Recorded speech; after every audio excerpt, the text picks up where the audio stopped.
Panibagong video, panibagong opportunity na naman ang isha-share natin sa ating mga kapwa online job hunters. In today's video guys, meron na naman akong isha-share sa inyo na new VA company or website na nag-hire ng virtual assistants. Nag-o-offer tong company na to ng mga virtual assistant job for beginners. Kaya kahit baguhan ka pa lang sa pag-VA, pwedeng-pwede kang mag-apply dito. Tara guys, samahan nyo ako pag-usapan natin tong company na to at yung mga important information bago ka mag-start ng application process. Stay with me up until the end.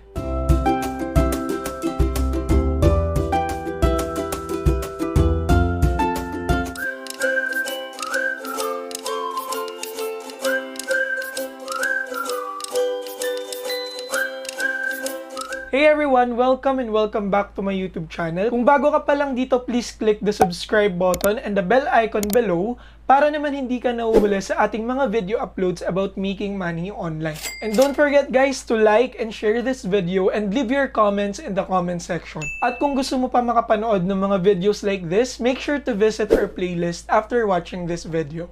Start na tayo agad guys. Yung company na gusto kong i-share sa inyo or yung agency is called My Mountain Movers. My Mountain Movers offers virtual assistant jobs to aspiring Filipino virtual assistants. So ito guys yung mga currently hiring positions dito kay My Mountain Movers. So ang mga to ay in the fields of business, healthcare, marketing, e-commerce, real estate, and more. So yes guys, you heard it right. This company is hiring virtual assistants in medical field. So kung ikaw ay nurse or if you've worked from the medical field before and gusto mo mag-start as a virtual assistant, yes, you can also use your expertise in the medical field to apply dito kay My Mountain Movers. So ito guys, yung mga hiring positions nila, meron silang General Admin Assistant, Data Entry Specialist, Executive Assistant, meron din silang CSR or Customer Service Rep, Graphic Designer, Content Creator, Project Coordinator. May mga e-commerce support specialist din silang hinahanap. And ayun nga guys, meron din sa medical field like medical receptionist, medical biller, medical coder, nutritionist, patient coordinator, remote patient monitoring. So meron din yan guys.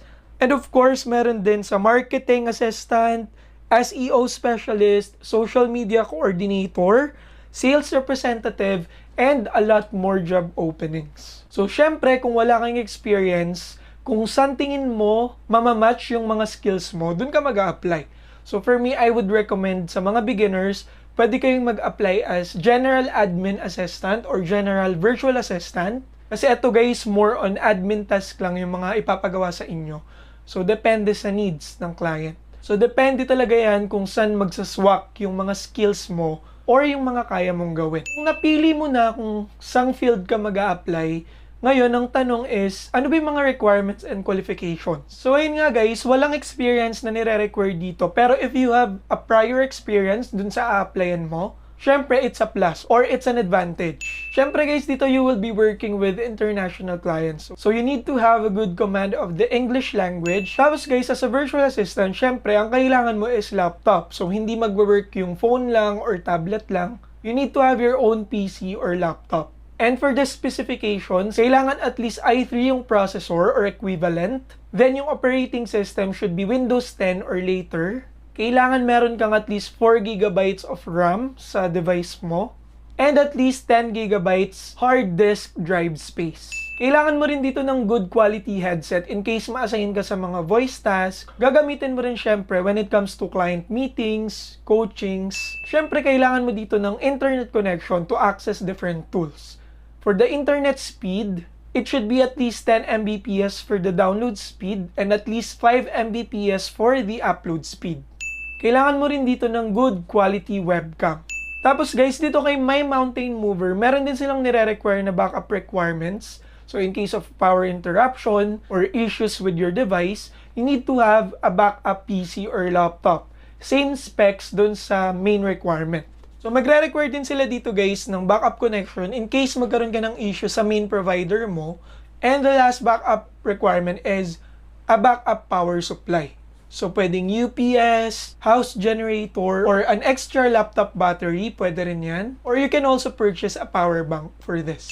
So, yan yung mga requirements and qualifications, guys. So, before we proceed sa application process, attendance check muna tayo, guys. So, kung nandito ka pa rin at nanonood sa aking video, let me know your favorite comfort food in the comment section. So, comment nyo lang yan, guys, below. So, mine is sisig. So, the best of for pulutan and for ulam na rin, guys. Ayan. So, now let's proceed, guys, sa ating topic. Now, for the application process dito kay My Mountain Movers, ililink ko yan, guys, sa ating description and sa pinned comment para easy access na lang sa inyo, guys. So, the first step, of course, is to sign up their application form online. Magpo-provide lang kayo dyan ng mga personal information and necessary requirements. So, mag-a-ask sila dyan sa inyo ng cover letter. For the cover letter, may video na akong nagawa sa mga tips na pwede nyong gawin for your cover letter. So, ito yung video na yun, guys. Pwede nyo rin yan panoorin later. And i-require din nila kayo dito, guys, na gumawa ng inyong video introduction. For your video introduction, make sure na professional yung background, professional yung outfit nyo, and kailangan confident kayo dun sa inyong video introduction.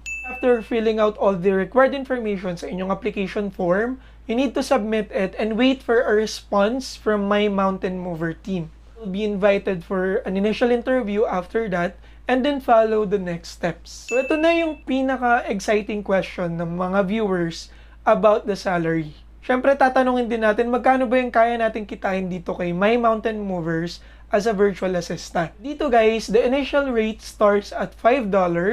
It can be up to $7.5 per hour. Magdadepend na yan kung beginner ka ba or may experience ka. So, it would range from $5 to $7.5 per hour. For the payment, you will get paid via Wise or bank transfer. And the payment schedule here, guys, is bi-monthly. So, it's twice a month or every 2 weeks. Hindi mawawala sa isang company yung mga benefits na mag-a-attract sa mga applicants kung bakit mo ba pipiliing mag-apply dito.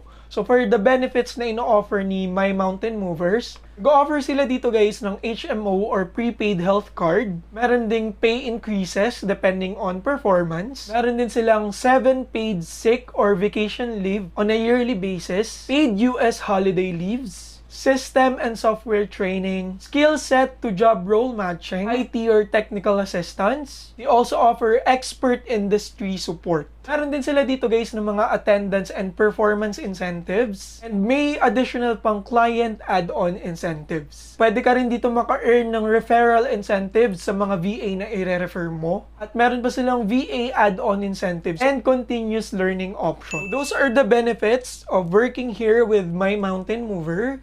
And yan yung mga information na gusto kong i-share sa inyo, guys, about this company or agency.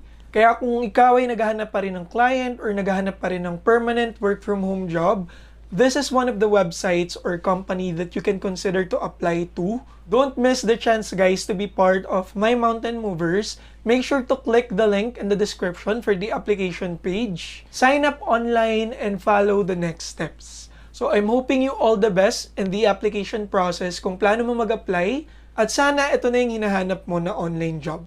And if you have any questions, comments, or content suggestions, make sure to leave them in the comment section. Don't forget to like and share this video.